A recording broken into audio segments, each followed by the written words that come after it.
नंगे पैर घूमने जाओगे तो कांटे तो लगेंगे। अब यदि अपन बीतरागी नहीं है, अभी घर गृहस्थी में रह रहे हैं, तो शल्य चिंताएं तो होंगी। अनादिकाल के संस्कारगत शल्य और चिंताएं तो होंगी कि नहीं?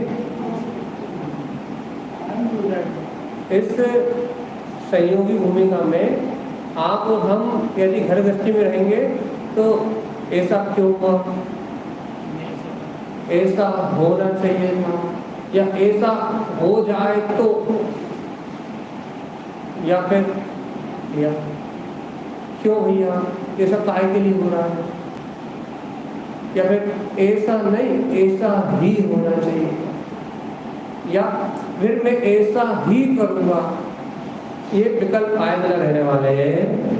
या फिर ऐसा होगा, तुमने ऐसा क्यों किया, तुम्हें ऐसा करना चाहिए था, या तुम ऐसा करो। इसके अलावा और कोई चिंता अपने जीवन में नहीं। और वर्तमान भूमिका में मिथ्या मतलब जो झूठ है, माया मतलब कंचन कामनी और कीर्ति, आत्म प्रशंसा की मतलब अपने यश कीर्ति की बात, स्त्री आदि या धन आदि की चिंता, और निदान मतलब भविष्य की योजना कि हम कल ऐसा करेंगे, या पूर्व में भोगे भोगों की संच, ऐसा भोगा था। हम 2 साल पहले 5 साल पहले शादी में गए थे, वहां गुलाब जामुन जैसे बने, जैसे तो आज तक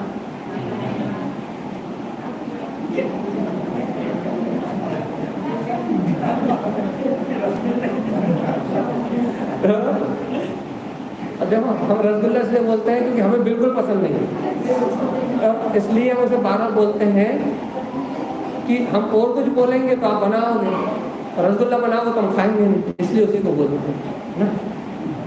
तो आप टेंशन ना हो जाए, इसलिए कि 10 साल पहले गए थे पार्टी में, 4 साल पहले गए थे, तो अपने को दिमाग में सेट में अरे वो कितना अच्छा है, अपन निदान मान के रख लेते हैं, अरे वैसी शादी कितनी अच्छी थी, या वैसी साड़ी कितनी अच्छी थी, या वैसे कपड़े कितने अच्छे थे, हमें वैसे ही चाहिए। वैसा एंजॉयमेंट तो कभी हुआ ही नहीं जैसा वहाँ हुआ। ये सब काय में जाएगा? ध्यान रखना, जैसे भाव करोगे, जैसा निदान मानोगे, वैसा फल मिलेगा। एक जन बोलो, एक जन अब बोलो।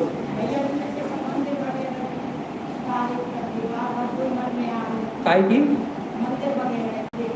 शुभ निदान हमेशा कल्याणकारी। हम चौथे काले भगवान के समोषण में बन जाएंगे, मुक्ति को प्राप्त करेंगे, या हमारा मंदिर की भक्ति वंदना, शुभ का भी निदान है, ये शुभ निदान कहलाता है। वैसे शुभ को निदान में नहीं लिया, कई आचार्यों ने नहीं लिया, लेकिन कई आचार्यों ने शुभ को भी निदान में लिया है। ये शुभ का निदान है, भैया आपने आगामी जो अभिलाषा करी, अभिलाषा तो है, तो इस शुभ निदान है, ये कल्याणकारी मतलब इससे पुण्य का आशा है, ठीक है, पुण्य आशा चुभेगी तो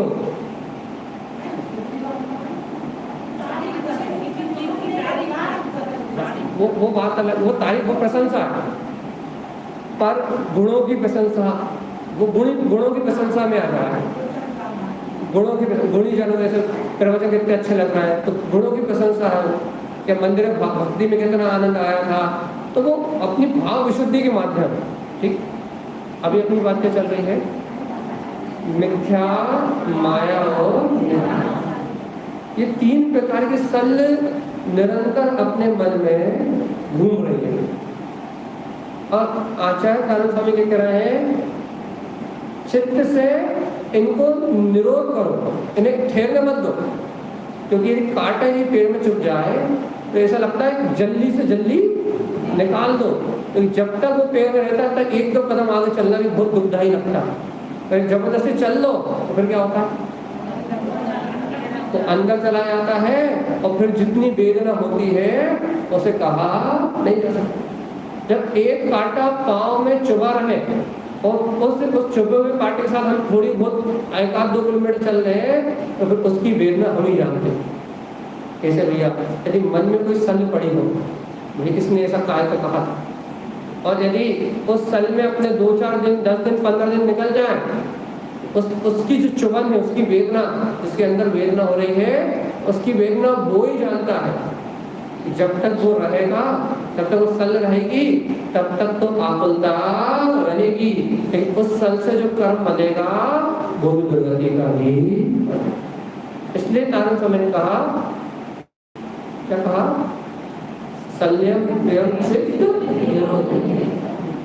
तुम नित्य संयम का निरोध करो। इसलिए आचार्य भगवान कह उठे कि तुम नित्य संयम का निरोध करो। अभी कैसे करें, कैसे करें? जिन उक्त वाणी हृदय क्षेत्र, ये जिनेन्द्र भगवान की वाणी अपने हृदय में अपने चैतन्य स्वभाव की महिमा को जागृत करने वाली है कि नहीं? इस सर्व भगवान की अमृत में वाणी, एक गुरु आचार्य भगवंतों का जो उपदेश है, जिनेन्द्रों की जो वाणी है, वो अपने हृदय में अपने चैतन्य स्वभाव की महिमा जागृत करती कि नहीं करती, बताती कि नहीं बताती? जीवात्मा तू कहाँ पुद्गल पर्याय के सले में लगा है? जब जो होना था हो गया, जिस समय जो होना था वो हो गया। अरे क्यों अभिलाषा कर रहा है? जो तेरे भाग में है वो भाग के आएगा, और जो तेरे भाग में नहीं है वो भाग के चला जाएगा।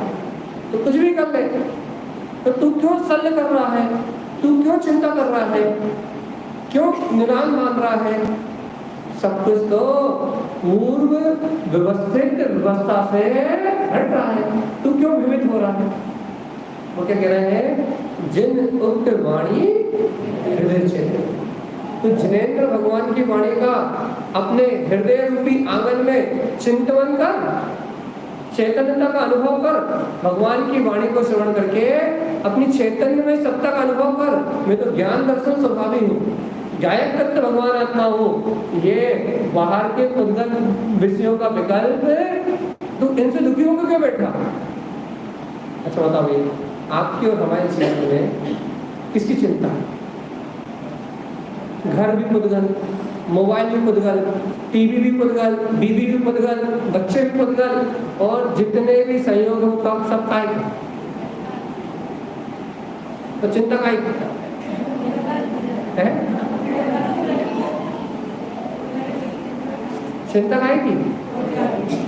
अरे आचार्य भगवान कह रहे हैं कि जिन उक्त वाणी,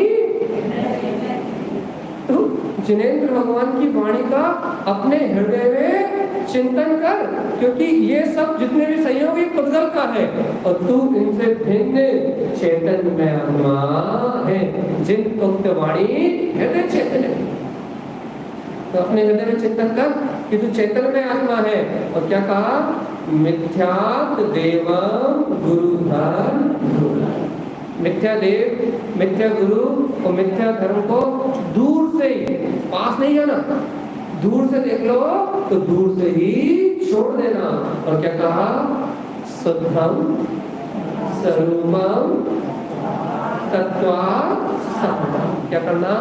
प्रयोजन भूत तत्व, अपना शुद्धम स्वरूपम, अपना शुद्ध स्वरूप है, साधम, इसको श्रद्धान में लेना, इसकी साधना करना कि मैं तो शुद्ध स्वरूपी भगवान आत्मा हूँ, ऐसा जिनेन्द्र भगवंता ने कहा है।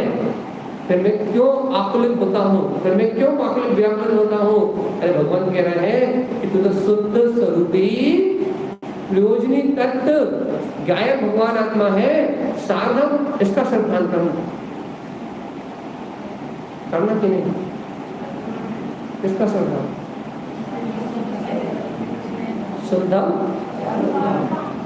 शुद्ध स्वरूप का। देखो आचार्य तारण स्वामी ने कितनी प्रेरणा करी। उन्होंने ये नहीं कहा कि वर्तमान में जो अशुद्ध पर्याय चल रही है इसका श्रद्धान करना। उन्होंने ये नहीं कहा कि तुम स्त्री हो ऐसा मानना, ऐसा नहीं। उन्होंने ऐसा नहीं कहा कि तुम पत्नी हो ऐसा मानना, ये नहीं कहा कि तुम पति हो ऐसा मानना, या तुम बच्चे हो ऐसा मानना, या तुम बूढ़े हो ऐसा मानना, या तुम जवान हो ऐसा मानना, ऐसा नहीं कहा। कहना ये बुढ़ापा, ये स्त्री पर्याय, ये पुरुष पर्याय, ये माँ, ये पिता, ये भाई, ये बहन, कहने ये सारे संबंध तो सांसारिक हैं। संसार में राग और मोह के कारण इन संबंधों का जन्म हुआ है। संसार में जितने भी रिश्ते हैं, उन रिश्ते और नातों का उनका जितने भी रिश्ते नाते हैं, उनका जन्म क्या कारण हुआ है? हाँ, हमारे मोह और राग के कारण इस संसार के सारे रिश्तों का जन्म हुआ। तो तारण स्वामी ने कितना बढ़िया, तुम्हें कितना अच्छा उपाय बताया कि तुम अपने आप को इन अवस्थाओं से मत मानना। क्या से मत मानना? इन पर्याय से मत मानना। तो क्या मानना? शुद्धम स्वरूपम तत्वात् साधकम्। जो तत्व अर्थ, जो प्रयोजनी तत्व है, कौन सा तत्व? कौन सा तत्व? जो प्रयोजनी तत्व है वो तुम्हारा शुद्धम स्वरूपम, वो कौन है?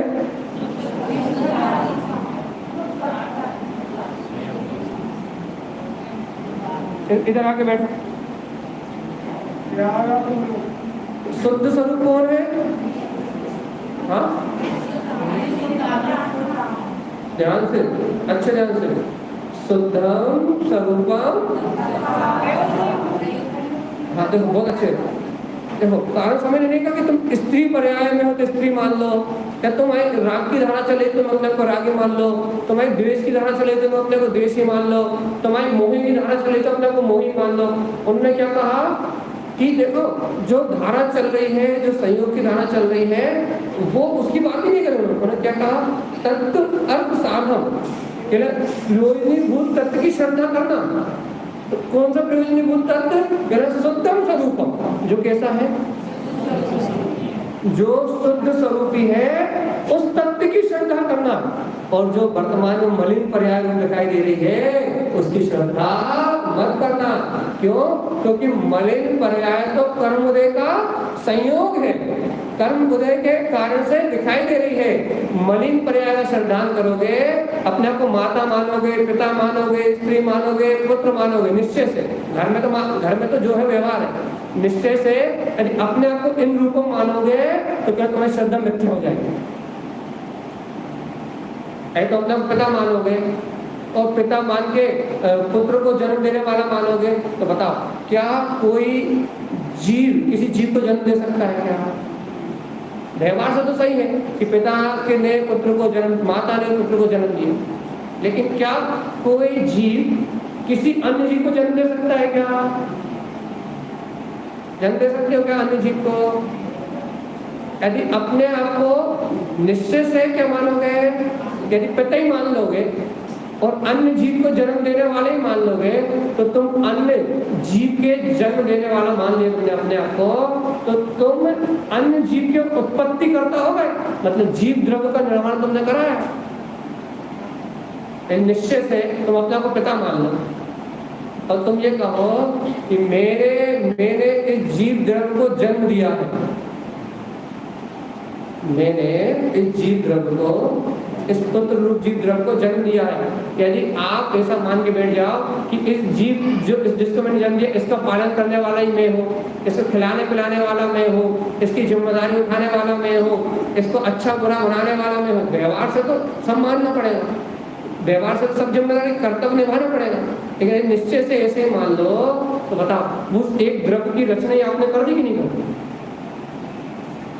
आपने अपने पुत्र को जन्म दिया, उसको खिलाया पिलाया, उसका लालन पोषण किया और उसको आपने संस्कार दिए, उसको आपने आगे बढ़ाया, तो इसका मतलब आप भगवान हो गए। पिता मतलब भगवान। वो भगवान दूसरे जीव को, दूसरे द्रव्य को, दूसरे जीव द्रव्य को बना सकता है और उसे खिला सकता है, पिला सकता है, उसका लालन पोषण कर सकता है, उसकी ये पूरी व्यवस्था चला सकता है। इसका मतलब आपने निश्चय से अपने आप को पिता मान लिया, तो इसका मतलब आप एक जीव द्रव्य के निर्माता हो गए। हो गए कि नहीं हो? बोलो जैसे राजा के महापद ये कर्ता बुद्धि तो प्रमाण है कि अपन ने क्या मान लिया, यदि अपन ने निश्चय से अपने को पिता मान लिया तो तुम पूरे पुत्र परिवार के जिम्मेदारी मानोगे, जिंदगी भर मर जाओगे कोड़ कोड़ के। हमने उसे बड़ा किया, हमने उसे पाला, हमने उसका लालन किया, हमने उसका पालन किया, हमने उसे डॉक्टर बना दिया, हमने उसे इंजीनियर बना दिया। अब वो हमारी बात ही नहीं सुनता, अब वो हमें ही नहीं पूछता, कोड़ कोड़ के मरने के अलावा कोई काम नहीं।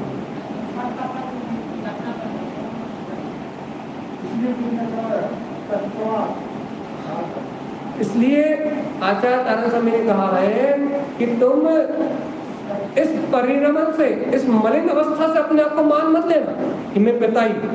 पिता पुत्र 1000 बार नहीं, बचपन से लेके पप्पा बोलते बोलते, पापा बोलते बोलते, डैडी बोलते बोलते, वो जीवन भर तुमसे डैडी बोलेगा, वो जीवन भर तुमसे पिता बोलेगा, वो तुम जीवन भर तुमसे पप्पा बोलेगा, है ना।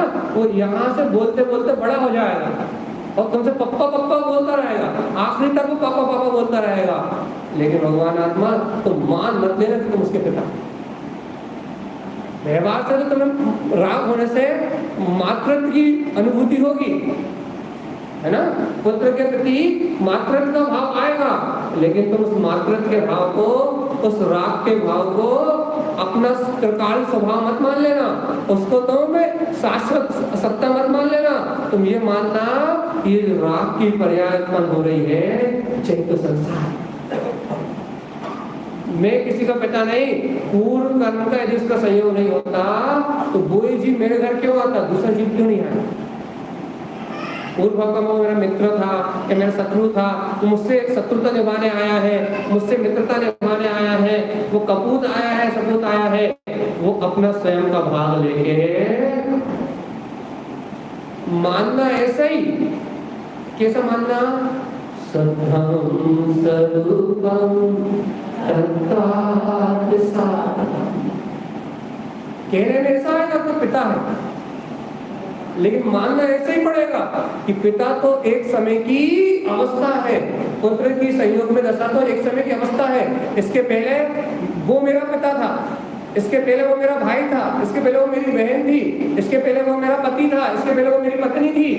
उसी जीव से मेरे अनंत अनंत कितने रिश्ते हो गए, उन रिश्तों की मेरे पास कोई गिनती नहीं है। अब फिर कर्म संयोग से वो जीव मेरे संयोग में आया है, लेकिन ना मैं इसको जन्म देने वाला हूँ, ना इसका मरण करने वाला हूँ, और ना इसका भाग्य लिखने वाला हूँ। हाँ, वर्तमान भूमिका मेरा कर्तव्य है।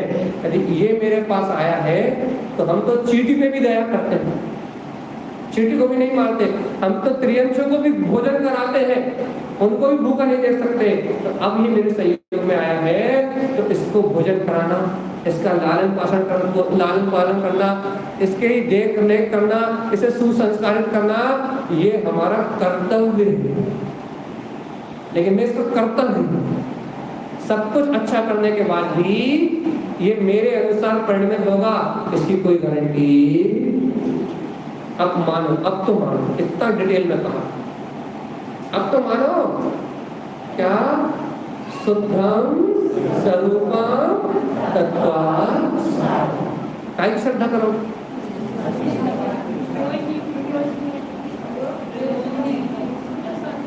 जो तत्व अर्थ, जो प्रयोजनीय तत्व है उसकी श्रद्धा करोगे, या फिर जो वर्तमान प्रयास की करोगे, इसकी जो प्रयोजनीय तत्व है उसकी श्रद्धा करेंगे। और भैया जो कर्म मन की दशा उसकी श्रद्धा, ये कहा तारण स्वामी। जब तुम प्रयोजन तत्व की श्रद्धा करोगे ना तो मन में सली नहीं होगी। तुम क्या कहोगे, अरे इसने बुरा कह दिया तो अरे इसने बुरा कह दिया तो ये तो कर्म संयोग है, ये भी जीव है, इस जीव का परिणाम इसके अधीन है, और मुझसे बुरा कहा इसका मतलब मेरे अशुभ कर्म का उदय आ गया है।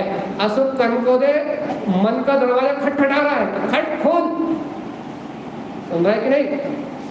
अशुभ कर्म का उदय तुम्हारे मन का दरवाजा खटखटा रहा है सल के रूप में कि मन का दरवाजा खोल और मुझे अंदर आने दे, कि इसने तुझसे बुरा कहा, अब इससे बदला लेके रहेंगे। अब तुम बता, दरवाजा खोलोगे कि नहीं खोलोगे, क्या करोगे। अशुभ कर्म का उदय आपके मन का दरवाजा खटखट कर रहा है। मान लो कोई आपका पूर्व भाव का बैरी या आपका पड़ोसी, आपका बैरी हाथ में तलवार लेके और दरवाजा खटखटा रहा है कि तू दरवाजा खोल, और आज तेरी गर्दन कटी, क्या करोगे?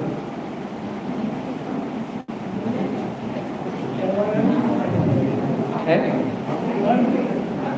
हम तो दरवाजा बंद रहने देंगे, तो हमें पता है जब तक दरवाजा नहीं खुलेगा कोई हमारा बाल बाता, हाँ, जब तक मन का दरवाजा ओपन नहीं होगा तब तक वो सल वो हमारा कुछ भी बिगाड़ने में सामान। तुम दरवाजा खोले ही मत, मैं देखते तुम्हारा कौन कुछ लेकर क्या बिगाड़ा।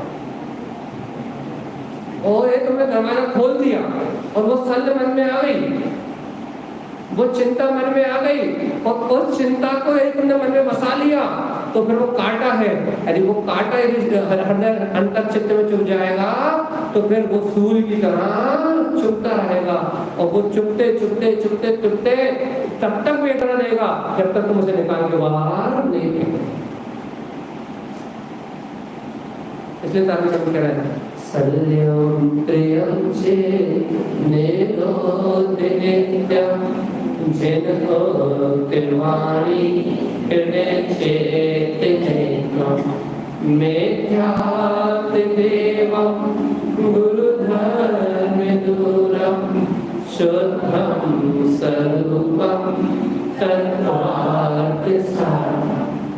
अब तो मान जाता है इस सल से कभी मेरी आत्मा का है नहीं। जिन गुप्त वाणी जिनेन्द्र भगवान की वाणी का इस हृदय में चिंतन करो, इससे क्या होगा? भगवान जी अनादिकाल के भय चिंताएं सब खत्म हो जाएंगी और मिथ्या देव गुरु धर्म से दूर हो जाओगे और शुद्ध स्वरूप की श्रद्धा करोगे, शुद्ध तत्व का श्रद्धान कर लोगे तो संसार की दलदल से बाहर निकल जाओगे और मुक्ति श्री कृष्ण को प्राप्त कर लो। ये सब कारण समझो। अब तो श्रद्धा कर लो, है वो सत्ता, वो त्रिकाली ध्रुव परमात्मा, वो जाननहारा जो जान रहा है, वो जाननहारा जो जान रहा है, वो जाननहारा जो जान रहा है, जिसने जानने के अलावा इस जगत के परिणाम को जानने के अलावा कोई दूसरा काम नहीं किया, वो जाननहार सत्ता ही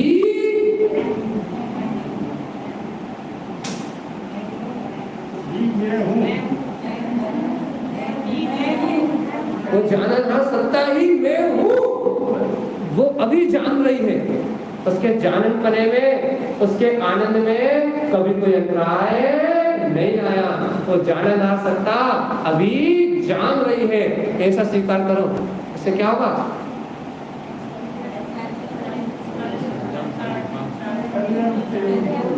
हाँ, तीनों प्रकार की सल अपने मन से निकल जाएगी। मेरा परमात्मा मैं स्वयं हूँ, ये स्वीकार होने से मिथ्यादेव कुदेव अदेव का डर भय भी अपने अंदर से निकल जाएगा। और भगवान जी इस शुद्ध तत्व की श्रद्धा होने से ये जीव आंतरिक सुख को, आंतरिक शांति को प्राप्त कर लेगा और संसार के चक्रव्यूह से निकलेगा। सारा भय खत्म हो जाएगा, सारी चिंताएं मिट जाएंगी और सर्वत्र अंतर में आनंद प्रकट हो जाएगा। क्या करना? आत्मा को जानना भी और जगाना भी, जानना भी और जगाना भी। अपने आत्मा के स्वभाव को जानना है, उसको जानना ही जागना है। अपन आत्मा को जान रहे हैं, यही जागरण है। तत्व को जान रहे हैं, यही जागरण है। तत्व को स्वीकार कर रहे हैं, यही जागरण है। और भैया एक तत्व को भूल गए, विषय भोगों में लग गए, क्या यहाँ वहाँ की चिंता में लग गए और वस्तु स्वभाव को भूल गए, इसका नाम ही मूर्छा है। और मूर्छा का नाम परिग्रह है। अच्छा बताओ, आप बताओ, आपके पास कितना परिग्रह है?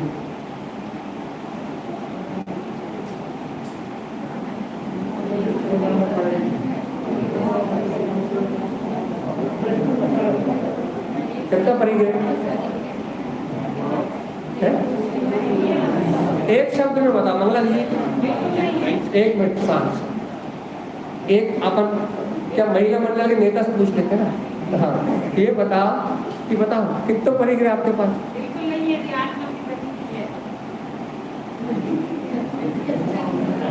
जितनी मूल से उतना करें। बहुत बढ़िया। हाँ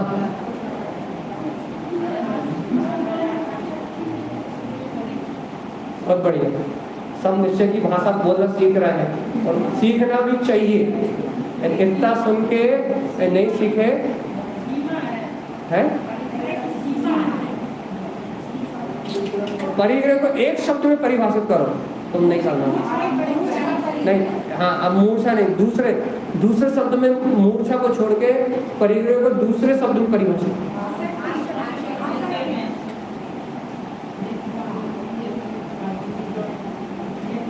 मूर्छा को छोड़ के परिग्रह को दूसरे शब्द में परिभाषित है।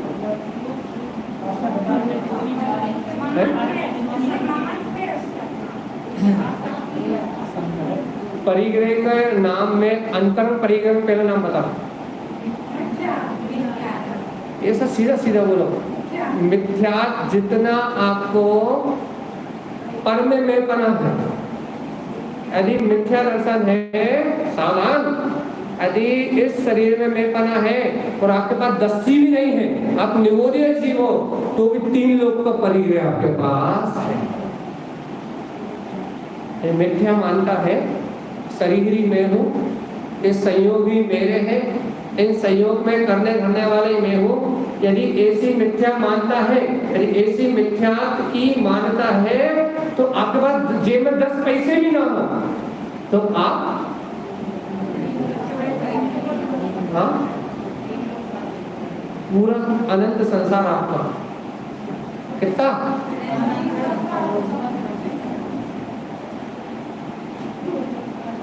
सिर्फ मिथ्या मानता है तो आपके पास 1 पैसा नहीं होते हुए अनंत संसार आपका। और भगवान जी सुनो तो, यदि ये स्वीकार हो जाए कि इस जगत में मेरा कुछ भी नहीं, मैं जायक तत्व भगवान आत्मा हूँ, ऐसे ध्रुव तत्व भगवान आत्मा की प्रतीति आ जाए, अपने अनंत चतुष्ट स्वभाव बोध में आ जाए कि मेरी संपदा तो सिद्धों के समान है, मेरा वैभव तो सिद्धों के समान है, यदि अपना आत्मा प्रतीतिमान हो तो अनंत संसार तो मेरा हो ही नहीं सकता। अब बसता परिग्रह कितना, जितनी आसक्ति उतना अब बसता। जब मिथ्या छूटता है, अब आपकी जितनी आसक्ति उतना परिग्रह। अब प्रत्याख्यान की है या संयुलन की है या प्रत्याख्यानावरण की है, जो कसाय प्रमाण आसक्ति उतना परिग्रह। सबसे बड़ा परिग्रह कौन सा है? मिथ्या। इसको ही पहले छोड़ना पड़ेगा भगवान आत्मा।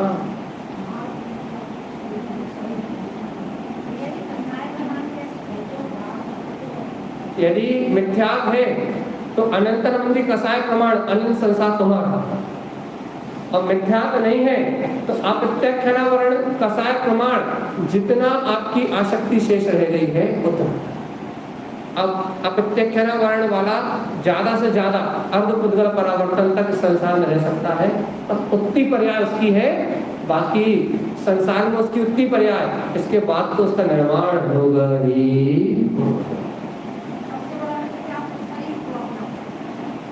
शरीर को अपना मानोगे तो सबसे बड़ा मिथ्या यही है। शरीर को अपना मानोगे तो ही घर में अपनापन होगा। ऐसा थोड़ी ना होता कि घर को अपना मान लो, शरीर को अपना मान। देखो छोटी सी बात, पुद्गल, अच्छे ध्यान से सुनो, पुद्गल के एक परमाणु को भी अपना मानोगे ना, तो फिर पूरे जितने भी ब्रह्मांड में पुद्गल के परमाणु हैं वो सब में मिथ्या। और एक परमाणु से भी यदि भिन्न हो गए ना, तो इस जगत में जितने पुद्गल परमाणु सबसे भिन्न। मान्यता तो एक परमाणु की प्रति जैसी होगी वैसे ही अनंत परमाणु की प्रति होगी, और जैसी अनंत परमाणु की प्रति होगी वैसी ही एक परमाणु की प्रति होगी। ऐसा थोड़ी ना है तुम ये वाले पुद्गल को, ये वाली आराधना वाला पुद्गल अच्छा सुंदर दिखता है जैसे अपना मान लो, और ये काला थोड़ा दिखता है जैसे अपना ना मान लो। ऐसा थोड़ी ना।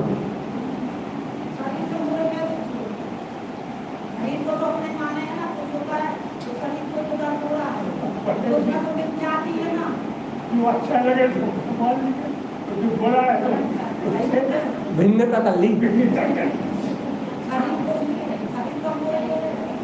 क्या अच्छी बात, इन्होंने बहुत अच्छी बात कही है, ध्यान से इन्होंने बहुत अच्छी बात कही है कि शरीर में ठंडी लगती है, गर्मी लगती है, भूख लगती है, प्यास लगती है, रोग होता है, शोक होता है, तो भैया हमें तो वेदना होती कि नहीं होती?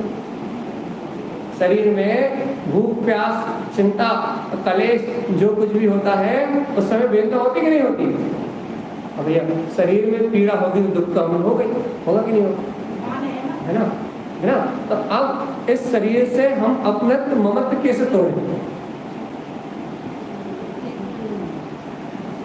अब इस शरीर से एकत्व ममत्व कैसे तोड़ें?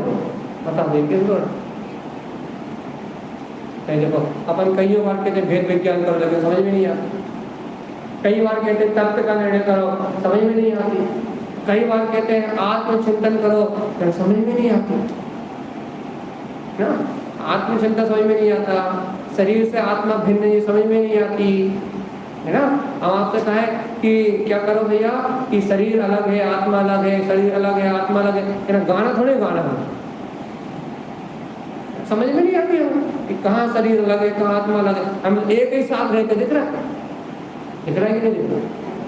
तुम कह रहे हो कि शरीर बंबई में रहता है और आत्मा दिल्ली में रहती, कैसे मान लेते?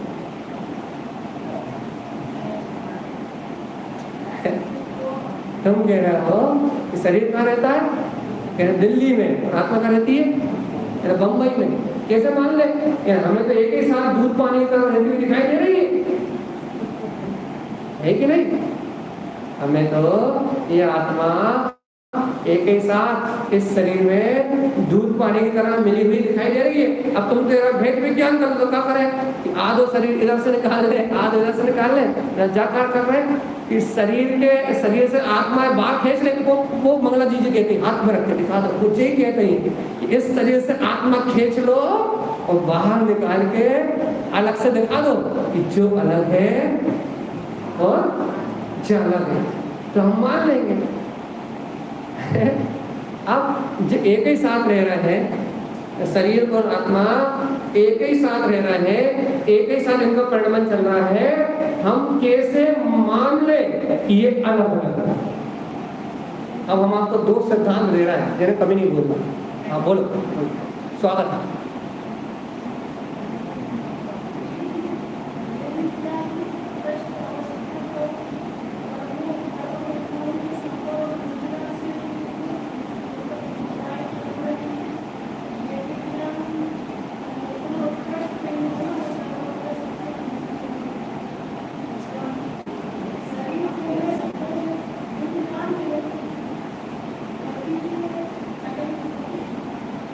सही बोला, बिल्कुल।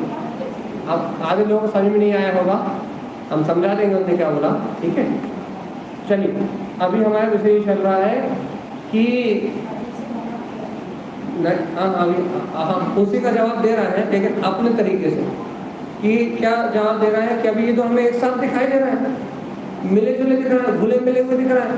अभी यदि ये अलग अलग दिखा देते तो हम अलग अलग मान लेते हैं। अब हम आपको दो सिद्धांत कह रहे हैं जिन्हें आपको अपने जीवन में लागू करना पड़ेगा। एक पहला सिद्धांत क्या है?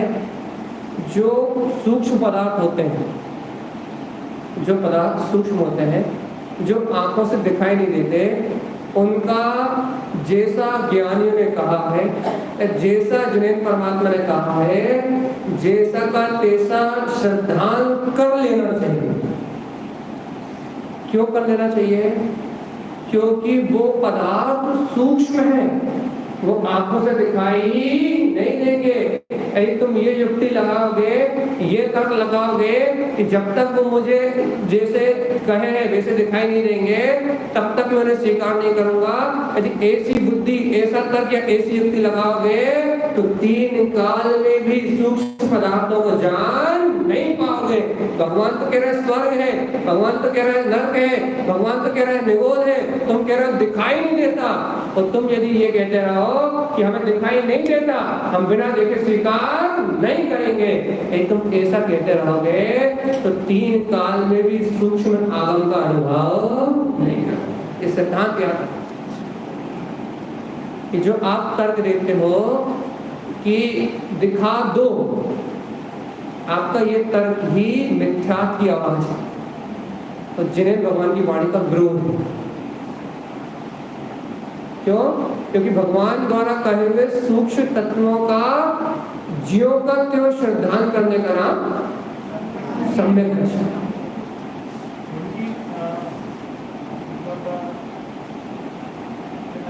केवल ज्ञान में वो सब सूक्ष्म, वो सब भगवान के ज्ञान में वो सूक्ष्म पदार्थ भी दिखाई दे रहा है, और भगवान के अतीन्द्रिय ज्ञान में ही दिख सकता है, उनके केवल ज्ञान में दिख सकता है, वो स्थूल ज्ञान में दिखाई देने वाला नहीं है।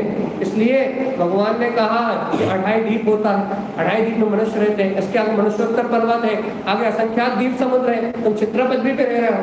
अब जब तक हम देखेंगे नहीं कैसे मान लें?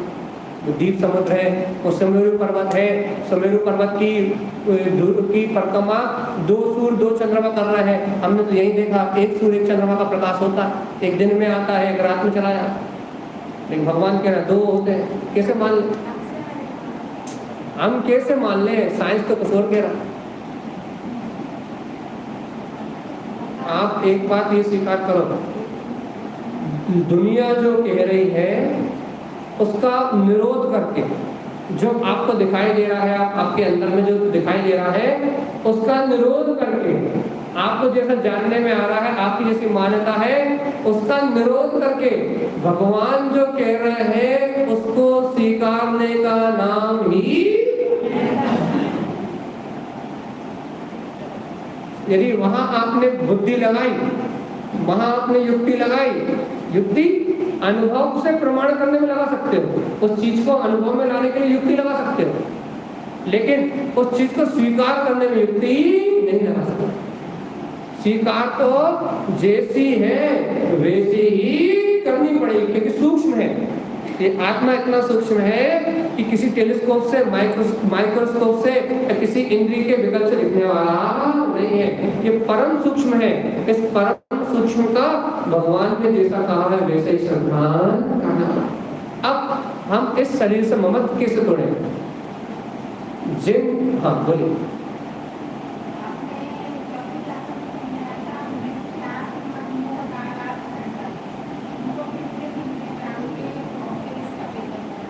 बिल्कुल सही है।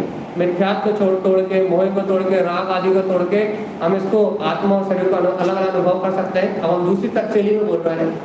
अब हम क्या कह रहे हैं यहाँ अपनी गाथा के अनुसार, जिन उक्त वाणी हृदय चेत, या फिर कमलबत्ती से जाते हैं, जिन वैनम कैसे कैसे करें अलग अलग, इस मोह को कैसे तोड़े, इस ममत्व भाव को कैसे तोड़े। अंतर में शरीर और आत्मा एक में दिखाई दे रहा है, परिणाम में शरीर और आत्मा एक जैसे परिणमित होते हुए दिखाई दे रहे हैं, इनका अलग अलग अनुभव कैसे करें? तो एक ही उपाय है,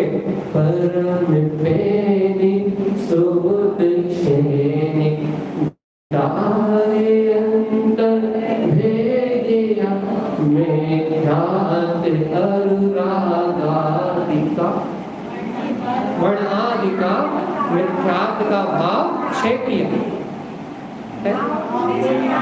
अच्छा, निज मिथ्यात्व और मोह आदि के भाव को निज से न्यारा किया, ऐसे ही कहा है।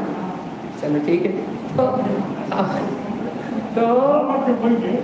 अपन यहाँ देखो बहुत अच्छी बात कह रहे हैं भैया, सुनो तो कि जिन भगवान की जो वाणी सुन रहे हैं ना, इसे परम पेनी अपनी सुबुद्धि में डालो। हमने परसों नसों में कहा था, पक पक पे तत्व का निर्णय करो। हमने आपसे कहा था इस भूमिका में आपको जो आत्म का निर्णय हो रहा है ना, मैं आत्मा हूँ और यह रागादि परिणाम उससे भिन्न है, मैं आत्मा हूँ और यह रागादि परिणाम भिन्न है।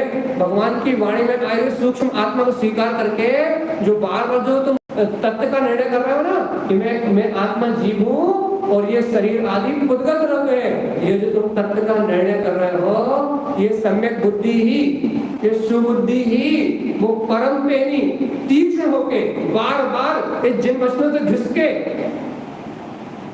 बार बार इन जिन वचनों से घिस के, बार बार इन जिन वचनों को सुन के वो तो आपकी सुबुद्धि ही आपके अंदर हृदय में जाएगी और इस शरीर को, इन रागादि विकारी भाव को और आपके आत्मा को न्यारा न्यारा कर देगी। ये बुद्धि ही, जब अभी आप सुन रहे हो ना, ये बुद्धि ही जिन वचनों का श्रद्धान करके आपके आत्मा को और शरीर को न्यारा न्यारा कर देगी, यही कर देगी। लेकिन कब कर देगी? जब तुम सम्यक चिंतन से, या फिर तुम इन जिन वचनों को स्वीकार करके, इन जिन वचनों की आस्था करके, जब तुम अपनी बुद्धि को इतना पेना कर लोगे, उसकी धार इतनी पेनी कर लोगे कि वो अंतर जाए और सबको भेद ज्ञान से अलग रखना। लेकिन भैया वो पेनी करनी पड़ेगी, क्योंकि अभी अपनी बुद्धि क्या करती है? अपनी बुद्धि क्या करती है? अभी विवादों में उलझ जाती है। अभी अपनी बुद्धि क्या करती है? तर्कों में उलझ जाती है। अभी अपनी बुद्धि क्या करती है? अभी अपनी बुद्धि संयोग में चलने वाले परिणाम में उलझ जाती है। अभी अपनी बुद्धि क्या करती है? चलने वाले भाव में उलझ जाती है। जब हमारी बुद्धि बार बार जिन्हें भगवान की वाणी सुनते सुनते, बार बार तत्व का निर्णय करते करते, बार बार वस्तु स्वभाव का सिद्धांत करते करते, जब हमारी बुद्धि परम पेनी हो जाएगी, एकदम नुकीली हो जाएगी, ये पर पदार्थों में उलझना बंद कर देगी और एक बार सच्ची लगन से यही बुद्धि जब एक बार कड़क निर्णय करेगी कि मैं तो जीव तत्व भगवान आत्मा ही हूँ और ये पर आदि द्रव्य मेरे से भिन्न है, जब ऐसा यथार्थ निर्णय करेगी वस्तु स्वभाव की स्वीकारता से, उसी समय आपको ये शरीर आदि राग आदि अपने से भिन्न जानने में उसी क्षण आ जाएगी। ये आपकी बुद्धि करेगी, सम्यक बुद्धि करेगी। लेकिन कब करेगी? जब आप बिना शंका के, बिना सल के, बिना चिंता के भगवान के द्वारा कहे सूक्ष्म पदार्थ को स्वीकार कर लो, श्रद्धा में कर लो। तर्क लगाओगे, इन पंडित जी ने ऐसा कहा था, उन पंडित जी ने ऐसा कहा था, इस ग्रंथ में ऐसा लिखा है, उस ग्रंथ में ऐसा लिखा है, वो वाले महाराज जी ऐसा कह रहे थे, जे माले महाराज जी ऐसा कह रहे हैं।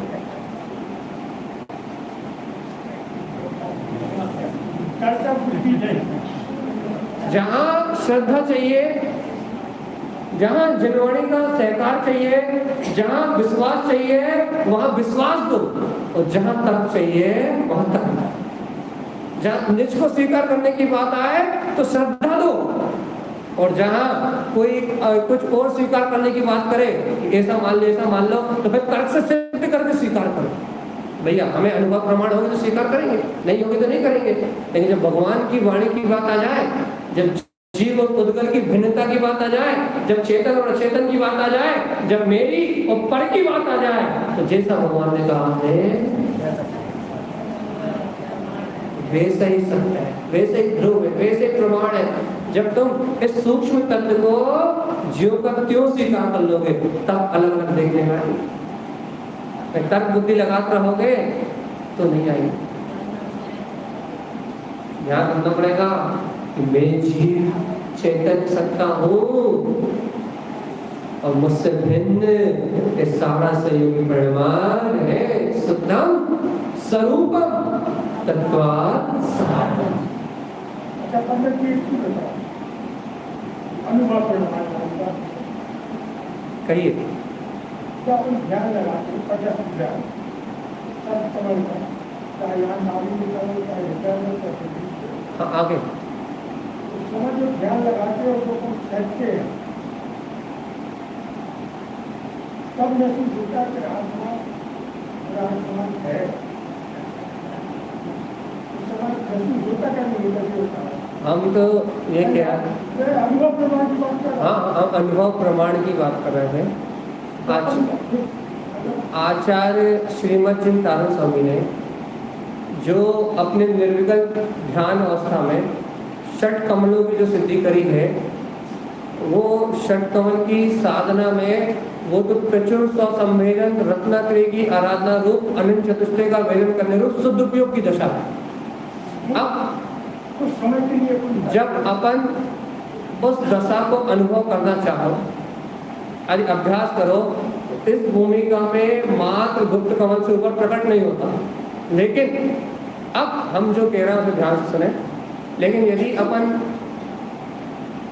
हृदय कमल, कंठ कमल या फिर बिंद कमल या मुख कमल, यदि अपन कहीं भी यदि अपन यदि किसी भी कमल पे यदि अपन चेतन की शक्ति को अनुभव करना चाहते हैं, तो चेतन अपने सर्वांग में विद्यमान, चेतन सत्ता अपने अंतर सर्वांग में विराजमान है। और आप तो सठ कमल की बात कर रहे हो, लोग तो 60 चक्रों को सिद्ध कर लेते हैं। हाँ, बस वही है, हम कह रहे हैं लोग तो, हम वही आपकी बात ही बता रहे हैं, लोग तो 60 आप और हम तो सम्यक की बात कर रहे हैं, 60 कमलों की बात कर रहे हैं। लोग तो कुंडली जागरण नाम सुना है आपने ना, लोग उसके माध्यम से कुंडली का जागरण भी कर लेते हैं और योग साधना से आत्मा को ऊर्जा रूप अनुभव करते हैं। योग साधना से आत्मा को ऊर्जा रूप अनुभव करते हैं, ऊपर की ओर उठता हुआ अनुभव करते हैं ऊर्जा के रूप में। और वो जो ऊर्जा के रूप में जो आप अनुभव कर रहे हो, उसका सम्यक दर्शन से कोई लेना देना नहीं। हमने आपसे क्या कहा, वो ऊर्जा रूप में, हाँ, वो ऊर्जा रूप में आत्मा ही है। लेकिन हमने वो ही आपसे पहले कहा ना, योग साधना करने वाले, ध्यान लगाने वाले, कुंडली जागरण करने वाले, इन जीवों को आप भी यदि रोज श्वासों का अभ्यास करते हो तो आप इसमें आप आत्मा का अनुभव कर सकते हो। लेकिन वो शुद्ध आत्मा का नहीं, क्योंकि आत्मा है, करंट है, तो करंट का वेदन कभी भी कर सकते हो। लेकिन सम्यक दर्शन सहित नहीं, क्योंकि सम्यक दर्शन सहित जो होता है, सम्यक की प्राप्ति से जो होता है, वो निर्विकल्प एक समय की जो स्वानुभूति होती है, उसकी बात ये अभ्यास है। तो अपन जब तत्व, अरे ऐसा नहीं, सम्यक दर्शन तो 11 वर्ष की उम्र में तारन स्वामी को हो गए। तब के आधार पर तारन स्वामी 11 वर्ष की उम्र में हो गया।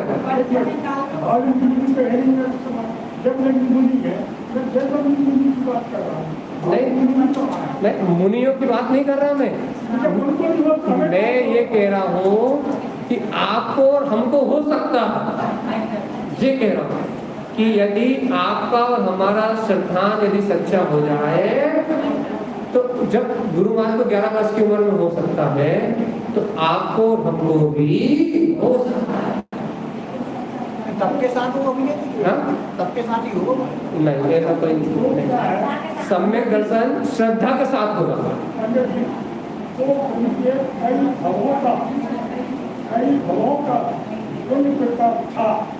ये बात बिल्कुल सही है, बिल्कुल सही बात है कि गुरु महाराज के पूर्व पुण्य प्रताप रूप कई जन्मों का पुरुषार्थ था। और भैया मेरा भी तो हो सकता है पुण्य, उधर से इधर आ गए, हम लोग भी इधर से इधर आ जाएंगे कभी। वही और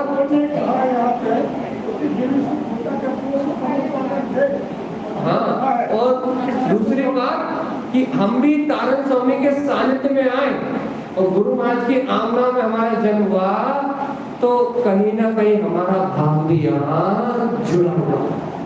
और तारन स्वामी ने 43,45,315 जीवों को आशीर्वाद भी दे के गए हैं, यदि उनमें से एक आध लुटी अपनी हुई तो। अब दो बात नहीं कहा,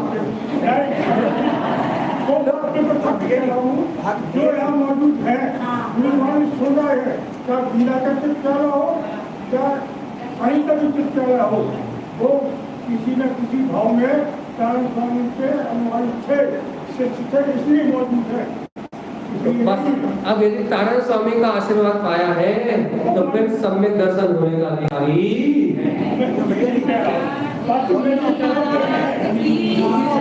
प्रताप जो है आज भी लोग देख रहे हैं जितने ये प्रश्न को छोड़ो उस कारण भी हाँ ना तो सभी लोग आते हैं हम लोग को सुना जो जुड़े हैं वो तो हैं। तो अपने को यही महिमा अंतर से इसी महिमा को जान के इसी सत्य का श्रद्धान करके भैया हमारी होनार है, हमारा जीव पात्र है, एक थोड़ा सा पुरुषार्थ जगा ले, थोड़ी सी अंतर की शक्ति जगा ले, थोड़ा सा अंतर का बहुमान जगा ले तो ये सम्यक दर्शन जैसा रत्न हमें सरलता से प्राप्त हो सकता है।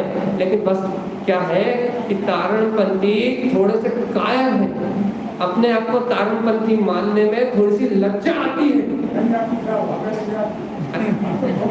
नहीं, जिन्हें नहीं आती उनकी बात अलग है।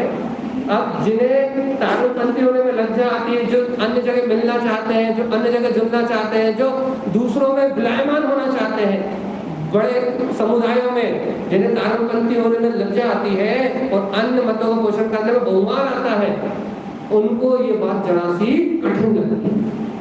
लेकिन जिन्हें तारणपंथी होने का बहुमान है, जिन्हें तारणपंथी होने का गौरव है, जो तारणपंथ के जन्म लेने पे अपने आप को धन्य धन्य मानते हैं कि गुरु महाराज जैसी विशुद्ध आज्ञाएं मिली, उन्हें सहज रत्न कभी भी प्राप्त हो सकता है। गुरु महाराज की जय हो। पंडित जी एक परमाणु कहना अपनी आस्था हम अपनी अनुमान करते हैं ना संदेश की वो गुरु महाराज की अकाट श्रद्धा। चलिए तो अपन यहाँ अपन अपनी बात को थोड़ा आगे बढ़ाएं कि सल्यम त्रियम चित्त हर प्रकार की एक सिद्धांत बताया वो अब कि हमारी घड़ी कुछ और कह रही है उसके सल्ले छोड़ दो यार, सल्ले नहीं करते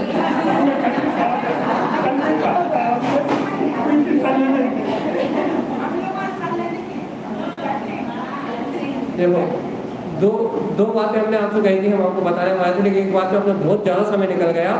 पहली बात थी कि भगवंतों के द्वारा जो सूक्ष्म पदार्थ कहा है उसको बिना तर्क के, बिना किसी तरह के, बिना किसी उलझन के, बिना किसी विकल्प के जैसा का तैसा स्वीकार कर देना, उसमें आड़ पेच क्या नहीं लगाना। इतनी बात सिद्ध हो गई है। अब एक ही बोला है, दूसरा बोले क्या सही बताया आप लोगों। देखो इसके बीच में एक प्रश्न का आंसर दे रहा है, फिर हम दूसरी बात को बता रहे हैं। कल हमने आपसे एक बात कही थी, जिन उक्त वाणी नहीं ये नहीं, हाँ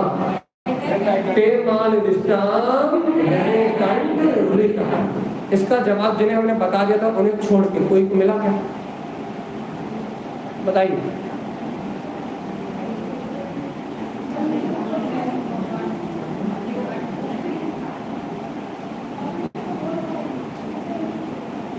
बहुत लंबा है,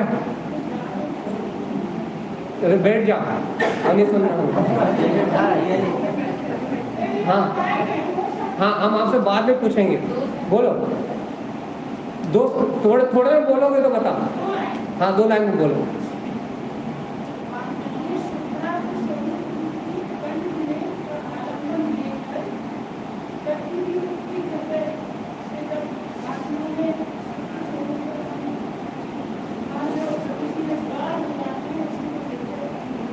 बहुत अच्छा, हाँ बोलो।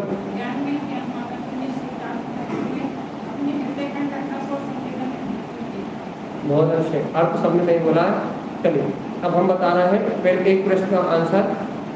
आचार्य तारण स्वामी के ग्रंथों को यदि आपने बहुत हृदय से यदि आपने यदि उन्हें पढ़ा है तो तारण स्वामी ने कहा है मति कंठ कमल आसन, ये शब्द आपने पढ़ा है। तारण शाक्ताचार्य ने पढ़ा है, 24 ठाणा पढ़ा है, मंगल पहाड़ जी में पढ़ा है। मति कंठ कमल आसन मतलब कंठ कमल आसन आपका मति ज्ञान का स्थान है। कौन का स्थान है? आई समझ में? मति ज्ञान मतलब धारणा, सम्यक बुद्धि। कंठ कमल आसन आपका मति ज्ञान का स्थान है। काय का स्थान है? भगवान के कंठ कमल आसन से ही दिव्यनी खिलती है। और भगवान केवल ज्ञानी है, लेकिन उनके कंठ कमल आसन से ही दिव्यनी खिलती है और भव जीव के कंठ कमल आसन में विराजमान होती है। तो मति ज्ञान है आपका कंठ कमल आसन। क्या है?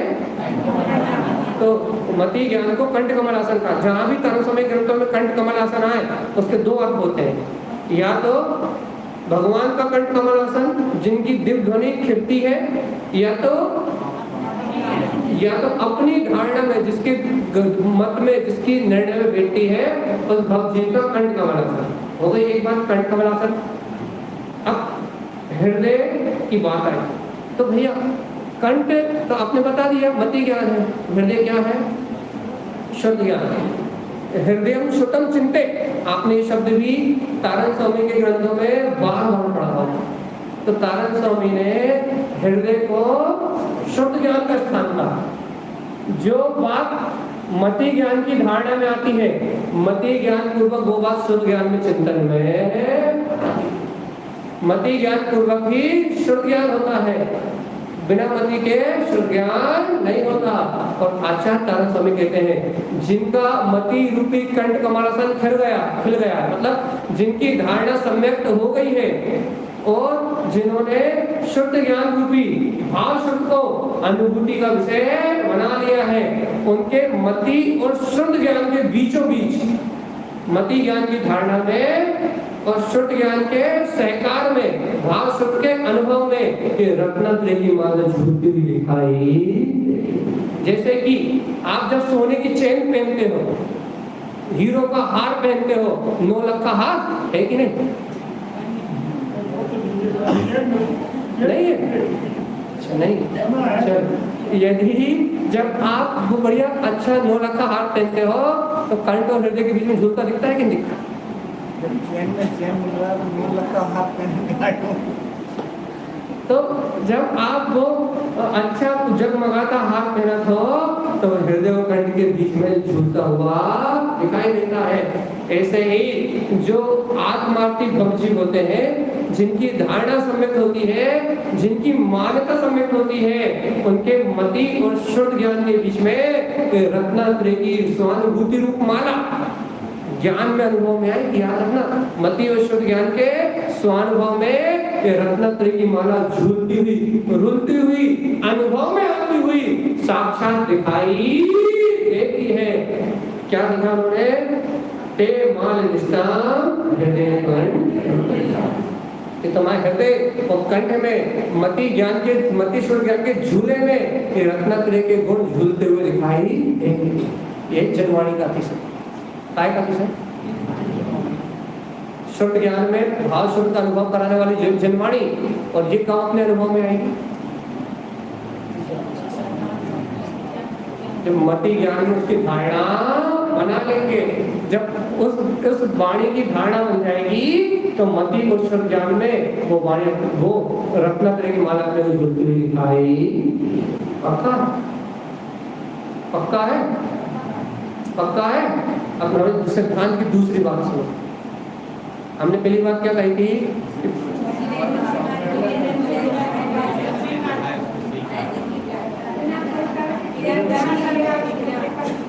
दूसरी बात सुनो, अच्छे ध्यान से सुनना।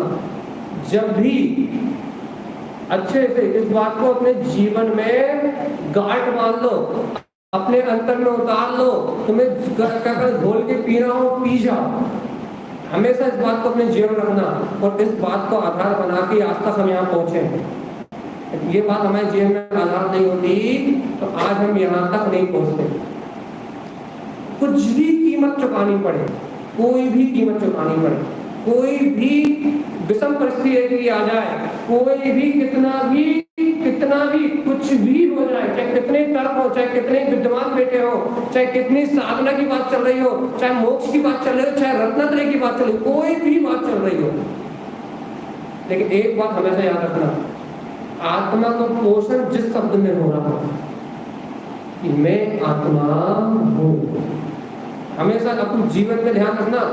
तुम कितने ही पाप करना, चाहे तुम कितने ही उलझ जाना, चाहे तुम कितनी ही क्रिया करना, लेकिन जिस शब्द में आत्मा का पोषण हो रहा होगा, चाहे कुछ भी हो, चाहे कोई बच्चा भी बोल रहा हो, चाहे उसे बिल्कुल कुछ अनुभव ना हो कि वो शरीर अलग है या आत्मा अलग है, लेकिन यदि तुम्हें जिस बात में मैं आत्मा हूं, इस सत्य का पोषण हो रहा हो, मैं आत्मा हूं, याद रखना, उस सत्य का विरोध कभी नहीं किसी भी तर्क से।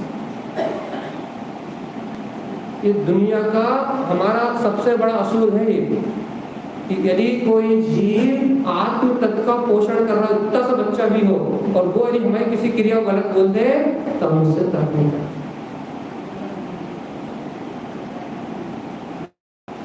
या इसे दूसरे शब्दों में कह दें हम आपसे, कुछ भी करना, कुछ भी करना, कहीं कुछ भी करना, लेकिन एक आत्मा को भूल के कभी मत करना। बताओ क्यों? बताओ क्यों? बताओ क्यों?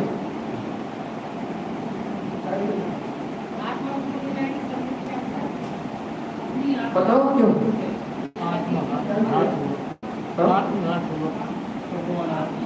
सही जवाब दो। हमारी जितनी भावना से हमने बोला उतनी भावना से जवाब दो। हाँ सही है, हमें जो जवाब चाहिए वो नहीं है। बताओ क्यों?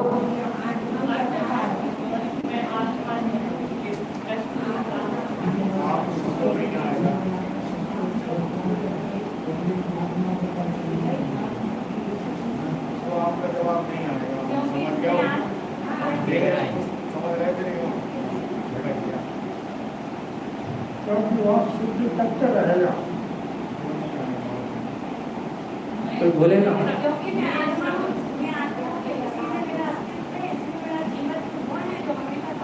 आपने एक शब्द बहुत अच्छा डाल दिया अस्तित्व। हाँ, और कोई बोलेगा? हाँ,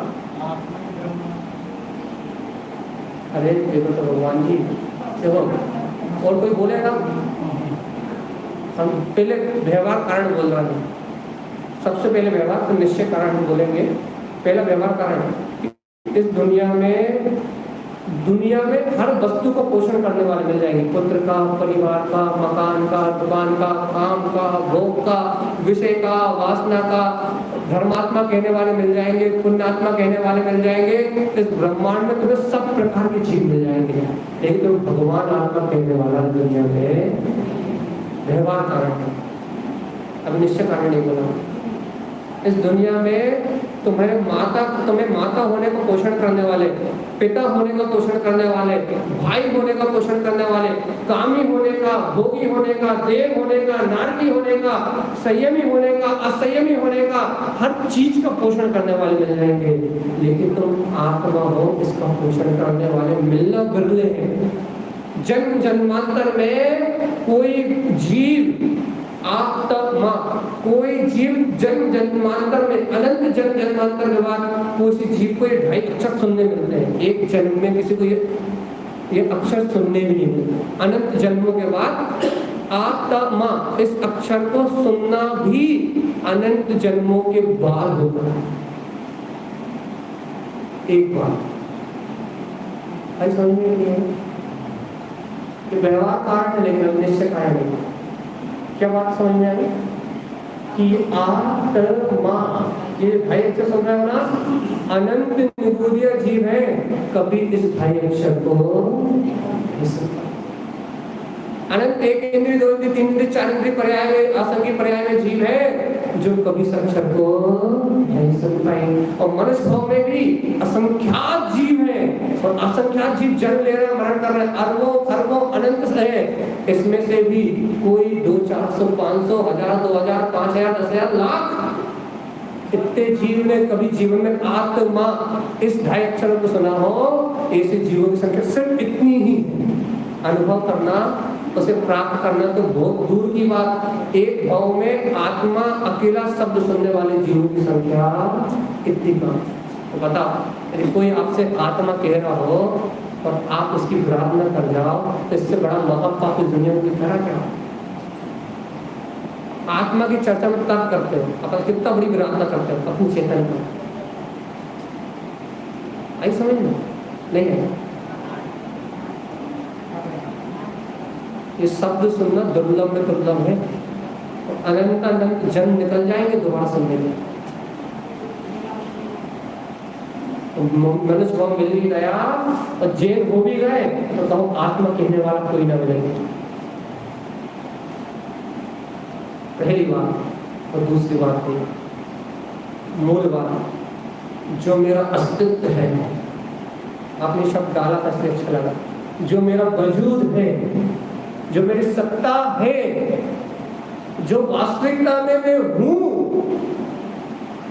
अरे जिसके आधार पर स्वानुभूति है, जिसके आधार पर सम्यक दर्शन है, जिसके आधार पे ये लोक है, जिसके आधार पे ये छह द्रव्य है, जिसके आधार पे सारा विश्व का प्रकाश है, जो मेरी शक्ति है, जो मेरा अस्तित्व है, कोई तुम्हें तुम्हारे अस्तित्व का बोध करा रहा है भगवान।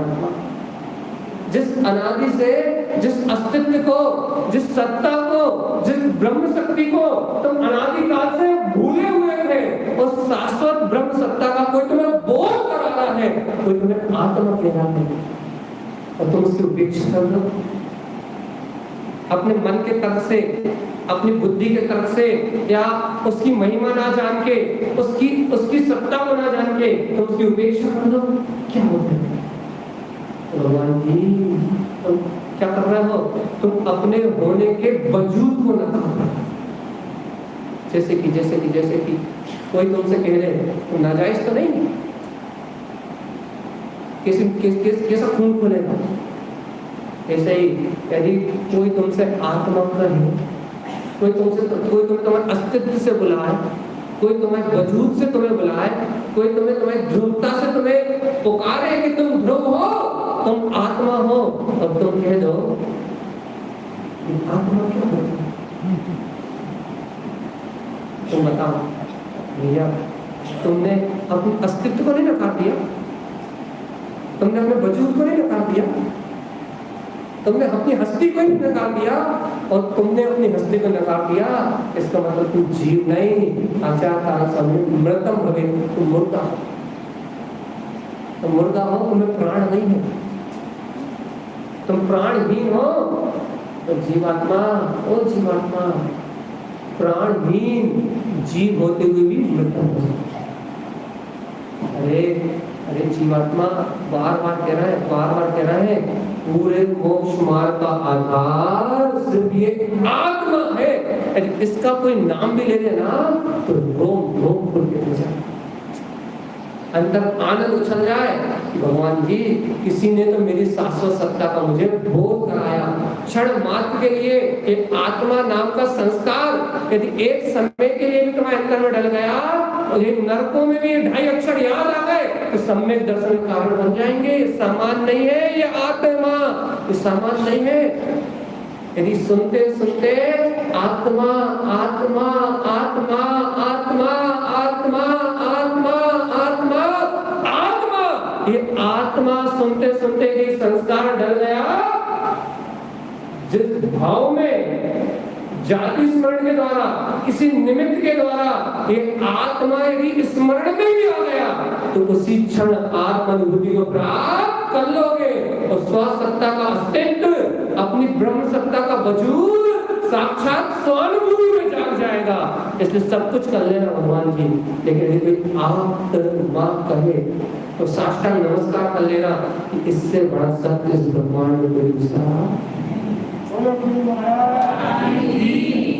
हम तारा स्वामी के इतने निर्णय क्यों है पता है? तुम स्वयं भगवान सत्य सद्दम प्रकाशम सत्यात्म ओंकार वेदंति शुद्धात्म तत्वम।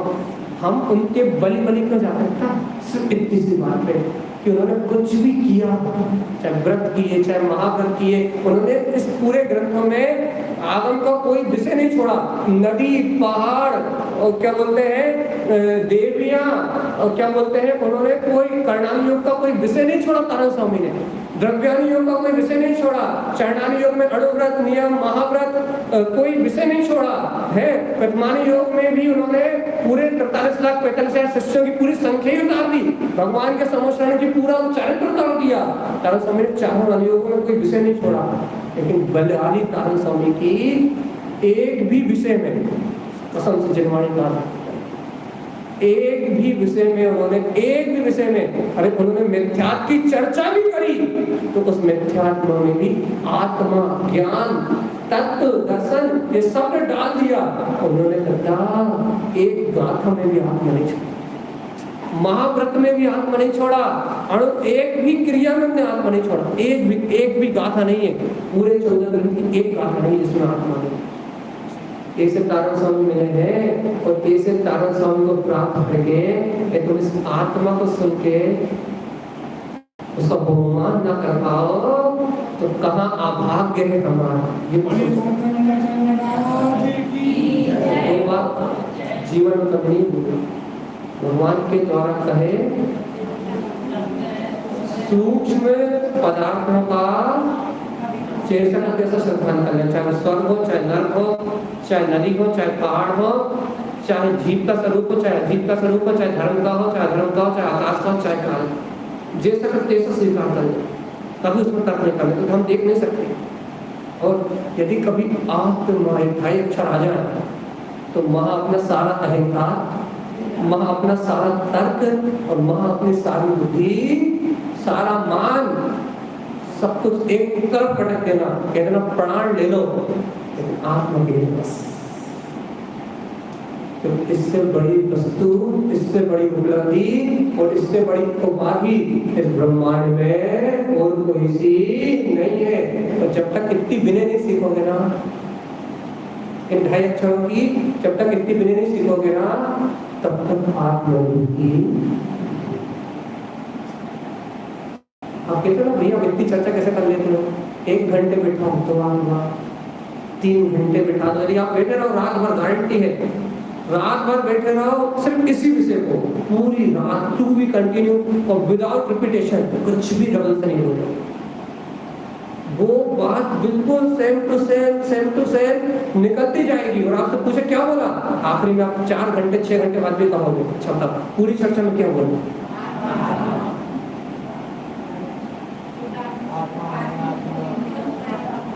आप सिर्फ यही कहोगे कि आप 3 घंटे से हमें तो लग रहा है नया बोल रहे हो, और हम फिर विचार कर रहे हैं पूरा चिंतन कर समरी करके, तो सुनाई तो आपको नहीं दे रहा, क्या होगा। भैया भगवान जी उसकी महिमा इतनी अतुल्य है कि तीनों लोगों की सभी जिज्ञाएं और सारे अरिहंत जितने हो चुके वे भी एक साथ इस आत्मा की व्याख्या करें तो इसके एक गुण को कहने में सामर्थ नहीं है। अरे अपने भाग को सराहो भगवान जी, अपने भाग को सराहो कि हम इस आत्मा नाम के 2.5 अक्षर को सुन पाते हैं। धन्य धन्य है मेरा जीव, इसने जीव तत्व को सुन लिया। ये तो अनंत जीव तो जीव होते हुए भी कभी जीव को जान नहीं पाएंगे, सुन नहीं पाएंगे, मान नहीं पाएंगे। ये धन्यता है, सौभाग्य है हमारा, हमने सुन लिया कि मैं जीव हूँ। ये तो बेचारे ये जीव कभी जीव तक नहीं जाना। ठीक है भैया, इस प्रश्न के जवाब में 2 सिद्धांत बताए थे कि शरीर को ठंडी लगती है। हमने ये कहा था कि इन्होंने कहा था कि शरीर को, इन्होंने कहा था कि शरीर के बीच में रहते हुए ममत्व भाव कैसे तोड़े, इसके लिए 2 सिद्धांत बैठे। भगवान के द्वारा वचनों का श्रद्धान करना तो शरीर से ममत्व टूटेगा, या फिर जब अपने अस्तित्व की बात आ जाए आत्मा हूं तो फिर शरीर को पुद्गल को कोई महत्व नहीं, तो वो आत्मा अनुभव में।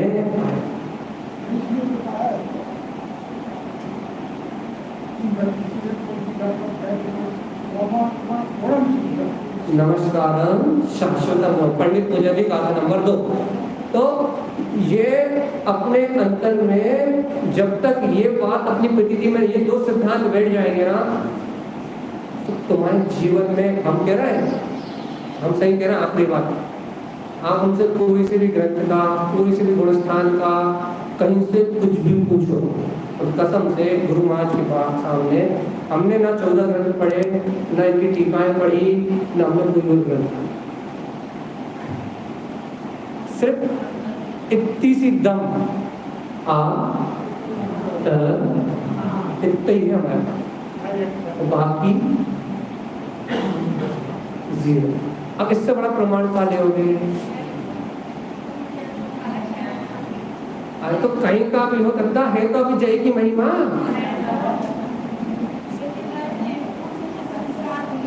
हमने कब मना करा? क्षयोत्सव तो पूर्व का है, लेकिन रुचि तो ये आत्मा। क्षयोत्सव से तो हम तुम्हें आगम भी पढ़ा के सुना सकते थे, लेकिन हम तो ये कह रहा है, हम अपने हमारा बुद्धि इतनी तेज है, हम तो दोनों कुछ भी पढ़ा सकते थे, आत्मा को छोड़ के भी सब समझा सकते थे। एक गाथा को एक दिन न करके हमें विद्वान बनने का शौक हो तो हम पूरी 32 गाथाएं करके दिखा देते। हाँ,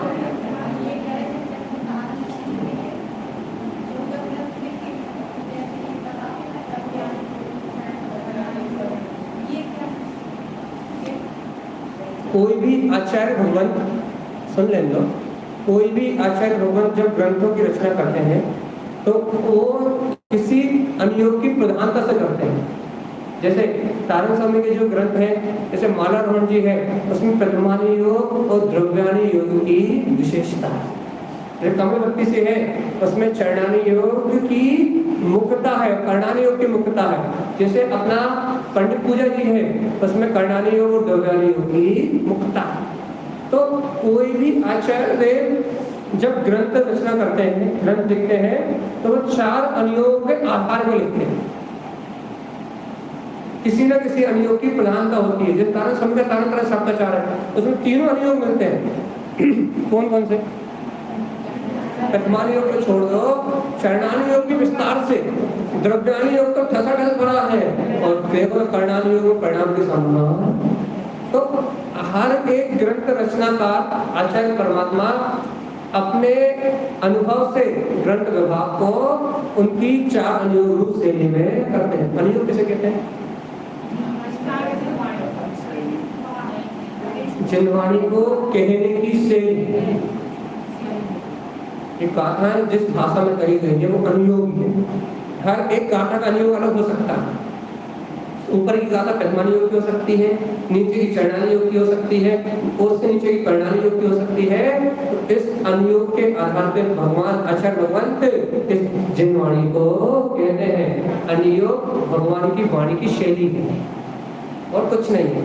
इसलिए अपन 4 अनुयोग को समझे। अपना समय ओवर से ओवर हो गया है, लेकिन कहिए कहिए।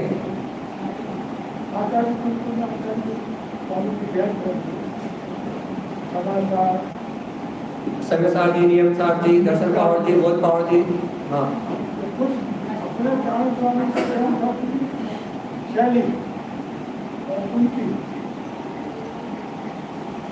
हम आपके प्रश्न का जवाब देते हैं। हम आपके प्रश्न का जवाब दे देते हैं।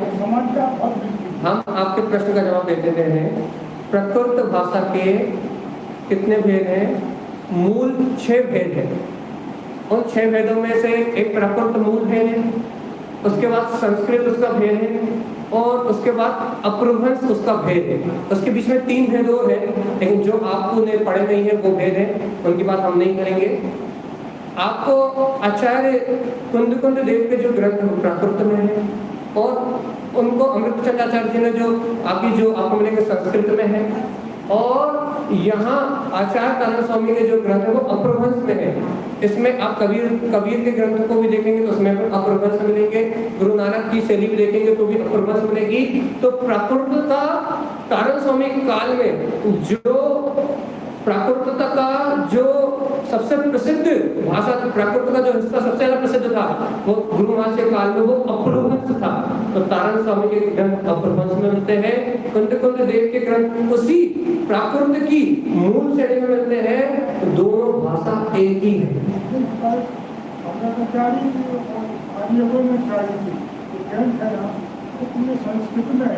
संस्कृत भी प्राकृत का भी भाग। और जो उनको आचार्य थे, उनके पहले प्रथम आचार्य, हाँ, उनकी शैली तो प्राकृत मूल है, प्राकृत मूल है, अपभ्रंश उसका पार्ट है। तो इसलिए आपको सब मिलता हुआ जुलता दिखाई देगा। और सब आचार्य प्राकृत के विभागों से ही ग्रंथों की रचना करते हैं, इसलिए ये सब आचार्य भगवान को करना है और हमें दिखाया वो मोक्ष का मार्ग है। हम सब इस मोक्ष मार्ग को जाने समझे और जिनवाणी की महिमा को समझ के अपने कल्याण का मार्ग बनाए। बोलिए अच्छा प्रवर सद्गुरु संत अनंतर मुरार जी महाराज की जय हो, जय हो, जय वस्तु चंद्र आनंद महो जय आनंद सा परमिता तिपते वेद को रमियों से विश्वा गुरुदेव से गुपते ज्ञान सहका समर्थ मुनि गुरु संसार निवा धन्य जो तो चिन्हवर कर लगे लगत जो